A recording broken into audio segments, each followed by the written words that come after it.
Saudara-saudariku dimanapun Anda berada, semoga Allah Subhanahu wa Ta'ala memuliakan, menyehatkan, melindungi kita sampai dengan detik ini kita dapat bersua. Dan lebih dari itu, semoga Allah Subhanahu wa Ta'ala senantiasa memberikan taufik, panduan untuk menjalani kehidupan di dunia ini agar mendapatkan rahmat Allah Subhanahu wa Ta'ala yang bisa kita bawa pulang menghadap Allah pada hari kiamat kelak, insyaallah. Teman-teman, malam ini di tanggal 26 Oktober 2023 Masehi, edisi spesial yang biasanya kita membahas Aqsa dengan cukup panjang. Kali ini kita ingin berbagi pesan yang sangat singkat, yang dalam singkat ini kita ingin mengingatkan baik kepada diri saya pribadi dan kepada kita semua tentang satu bagian dari ayat Al-Quran yang kiranya penting kita renungi, yaitu Quran surah ke-81 At-Takwir di ayat ke-26, saat Allah Subhanahu wa Ta'ala berfirman, "Fa'aina tadhhabun?" Maka engkau itu sesungguhnya mau kemana? Ayat yang singkat tapi begitu padat dan sangat mendalam, memberikan satu kesan yang cukup menusuk ke dalam jiwa setiap manusia. Pertanyaan yang datang langsung dari pencipta kita, sesungguhnya engkau mau kemana? Allah sudah menjelaskan mengapa kita diciptakan. Allah sudah memberikan jalan kehidupan bagi kita dan menerangkan konsekuensi di balik pilihan-pilihan yang kita tetapkan untuk menempuh jalan-jalan yang dimaksudkan. Bila benar, resikonya seperti ini. Bila salah, konsekuensinya demikian. Maka, di antara sekian manusia yang telah mengetahui semua konsekuensi itu, terkadang masih mengedepankan bujukan-bujukan atau bahkan pengaruh-pengaruh nafsunya agar bergeser dari nilai-nilai kebaikan, bahkan nilai kemanusiaan yang telah Allah tetapkan. Ketika Allah menyampaikan, "Tidaklah aku ciptakan jin dan manusia itu kecuali untuk menaati aku, untuk beribadah kepada aku." Jadi sifat menjalani kehidupan di muka bumi ini adalah dilandaskan pada kepatuhan kita kepada Allah Subhanahu wa Ta'ala. Kepatuhan itulah yang disebut dengan ibadah.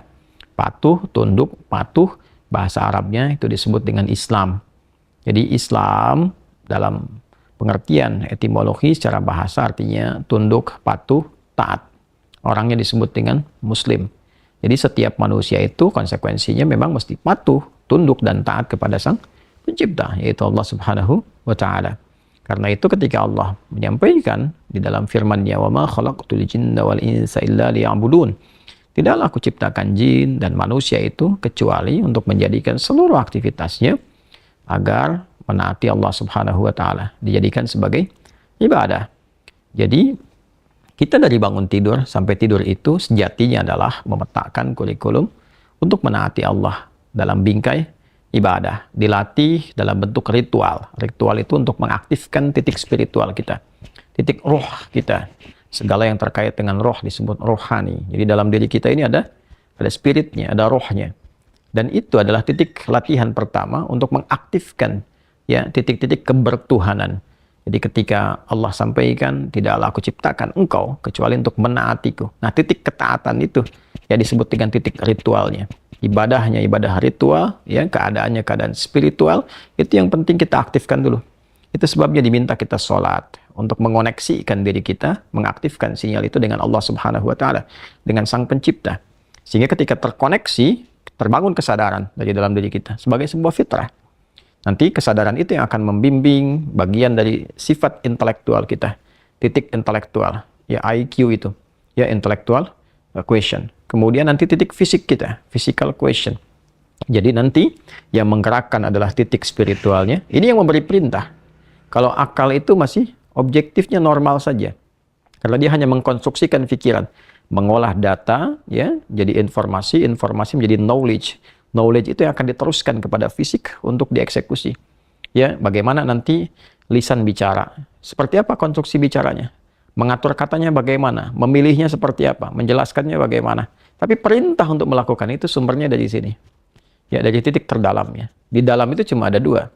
Ada jiwa takwa, ada jiwa fujur. Fa'alhamaha fujuraha wa taqwaha. Maka di dalam diri manusia itu, di titik paling dalamnya itu ada nilai kebaikan disebut dengan takwa, karakter moral kebaikan. Ada yang buruk disebut dengan fujur, nama lainnya disebut dengan nafsu. Karena dari fujur keluar su, melewati nafas, nafas ketemu su jadi nafsu. Quran surah ke-12 ayat 53. Wa ma ubarni'un nafsi innan nafsa la'ammaratum bisu illa ma rahima rabbi. Maka semua tindakan kita, menatap, mendengar, berbicara, bertutur, sampai dengan berjalan, ujung kepala sampai ujung kaki, yang kita jadikan sebagai bagian dari perangkat beraktivitas itu, semua tatanannya, perintahnya kalau tidak dari takwa, adalah dari fujur. Kalau bukan dari sifat baik, sifat buruk yang bersumber dari nafsunya. Maka semua kegiatan yang kita desain dalam setiap hari itu, kita tata. Dan Allah tanya, baik, engkau untuk apa bekerja? Ya Allah, saya ingin mencari rezeki. Baik, bagus. Untuk dapat uang. Setelah dapat uang mau kemana? Pengen kaya. Setelah kaya mau ngapain? Beli ini, beli itu. Setelah itu mau ngapain? Ditanya terus sampai ujungnya. Fa'ina tadhhabun. Sampai ke titik puncaknya.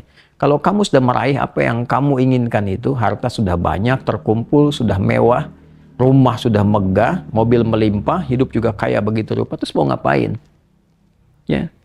Maka orang-orang yang bingung pada akhirnya, dia mencari-cari ketenangan. Akhirnya balik lagi. Sudah kaya segala rupa, cuma cari ketenangan, akhirnya balik lagi ke desa, nyewa gubuk, nanam kangkung, nanam cabai. Terus kalau memang dengan seperti itu bisa bahagia, kenapa selama ini kerja keras mendapatkan sesuatu yang dikumpulkan? Balik ditanya. Kamu kedudukan pengen jadi apa? Terus. Yang di militer pengen dapat bintang 1, 2, 3, 4. Kalau perlu, jenderal besar, bintang 5. Setelah itu mau ngapain? Mau diarahkan kemana semua itu? Karena pada akhirnya semua bintang akan berguguran. Ya, wafat juga, meninggal juga. Kalau sudah selesai, purna, selesai. Demikian yang punya ilmu, punya jabatan, macam-macam. Mau diapain? Ya, ketika semua titik itu mencapai pada titik jenuhnya, di akhir itu akan balik kan. Ya, jabatan purna, harta juga jenuh, ya. Nah, di titik itu kita disadarkan, ditanya, mau kemana? Maka dijawablah dengan jawaban yang sangat mendalam. Inni dzahibun ila rabbi sayahdin. Yang terbaik adalah katakan, saya ini menyiapkan bekal untuk berjumpa dengan Rabbku. Itu jawaban yang paling indah. Ya, jadi kalau ditanya, mau kemana hidup ini? Kata Quran jawab, aku menyiapkan bekal untuk kembali dan berjumpa dengan Rabbku yang telah menciptaku. Dari situlah kemudian Allah katakan, aku berikan petunjuk kalau begitu. Yahdin.